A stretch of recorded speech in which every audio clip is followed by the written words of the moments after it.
আমরা যারা মেসে থাকি সবাই ডাকা হয়, দাওয়াতের কথা বলি। প্রথমে আমরা মাজারে আসি, মাজারে আসার পর আমাদের কিছু খরচ করে দেওয়া হয়। খরচ করে নিয়ে আমরা আসাদ ভাইয়ের বাসায় যাই। আসাদ ভাইয়ের বাসায় যাওয়ার পর আমাকে বলে পিয়াজ সেল, আমাকে আর মাহিমকে বলে পিয়াজ সেল। আমি বলি যে পিয়াজ সেলতে আমি পারি, আমি রহিম চিনি। রহিম চেনার পর আমাকে হঠাৎ আশরাফুল ভাই ডাকার পর কয় যে এত মুখে মুখে তর্ক করিস কে ভাই। আমি বললাম যে ভাই বড় ভাইদের যে অসম্মান হবে এইরকম কথা তো আমি কোনো প্রকার বলি নেই। তারপরে আশরাফুল ভাই বললো তোকে মারতে কি লাগবে, তোকে মারলে কি হবে। আমি যখন আমাকে এই কথা বললো, আমি তখন এই কথা বলে চলে এসেছি যে আমাকে মারলে এখানে কেউ কিছু হবে না, এই কথা বলে আমি চলে যাই, বাসায় চলে যাই। এবং কিছুক্ষণ পর 9টার সময় আমাকে আবার ডাকানো হয় আমার সহপাঠীদের দিয়ে। আমি যাই, যাওয়ার পর আমার ভুল হয়েছে বলে আমি সবার কাছে ক্ষমা চাই। ক্ষমা চাওয়ার পর খিচুড়ি পাক করার পর আমাদের খাওয়ানোর পর সবাই যখন যাইতে বলে আমারে একা আটটানোর পর এক পায়ে দাঁড়াইতে বলে। আমি এক পায়ে দাঁড়াই। কিছুক্ষণ পর অন্দু ভাই আমার সামনে ডেকে নিয়ে বলে হস্তমৈথুন কখনো করছিস ভাই? আমি বললাম যে ওরা যৌবনে যারা সবাই তো করে থাকে, আপনিও বোধহয় করছেন।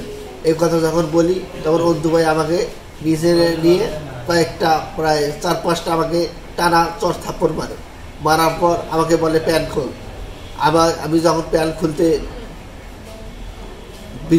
থেকে বিরত থাকি তখন আমাকে তরিকুল ভাই আবার আমাকে মারার পর আমাকে প্যান্ট খোলার পর আমার পেটে একটা লাথি মারে অন্তু ভাই।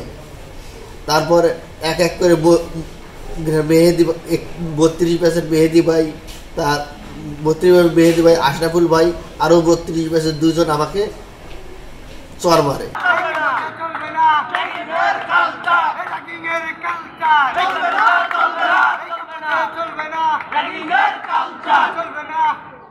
আমাদের রুমে ডাকা হয়, পরে আমরা সবাই যাই। আমার সাথে সেরালিও ছিল। যথারীতি টাইমে গেছি, ছিলাম। তো ওই সময় সেরালিরও বলছিল তুই পেয়েছিলাম। ওর আবার চোখের সমস্যা, অরিজিনাল চোখের সমস্যা। আমাদের বাসায়ও তুই কোনোদিন পিএইচডি ছিল না। তো বলছে ভাই আমি পিএইচডি লাইতে পারবো না, আমি রসুন ছিলাম।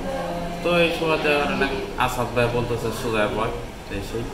পরে আবার আশরাফুল ভাইয়ের ডাইকা নিছে, আমার সামনে থেকে উঠে গেছে। ডাইকা দেওয়ার পরে কিছু কথা বলছে, যে কথাগুলো আমি পরিষ্কারভাবে শুনতেও পারিনি, সত্যিই শুনিনি। তো এক পর্যায়ে দেখি যে চেঁচাচিতির আওয়াজ ওর মাঝে আর আশরাফুল ভাইয়ের মাঝে। তো ইতিপূর্বে মনোক্ষণ হয়ে বাড়ির দিকে চলে ধরছে আর কি। তো চলে গেছে গা। পরে আবার আমারে আর আমার বন্ধু রেহানকে পাঠিয়ে দেওয়া হয়েছে, তোমাদের সময় দিলাম 3 মিনিট, যেভাবে সম্ভব সেরালিকে নিয়ে আসো। তখন বাদে সর্বোচ্চ গেলে রাত 9:30 হবে আর কি। তো আমরা সেরালিরে নিয়ে আসলাম। সেরালিরে নিয়ে আসার পরে তো সেরালি আর নিজের ভুলটা বুঝতে পারছে। আশরাফুল ভাই সাথেও সরি বলছে, আরও অনেক বাইরের সাথে যার মনে হয়েছে যে বেদবি হয়েছে, তার কাছেও মাপ চাইছে আর কি।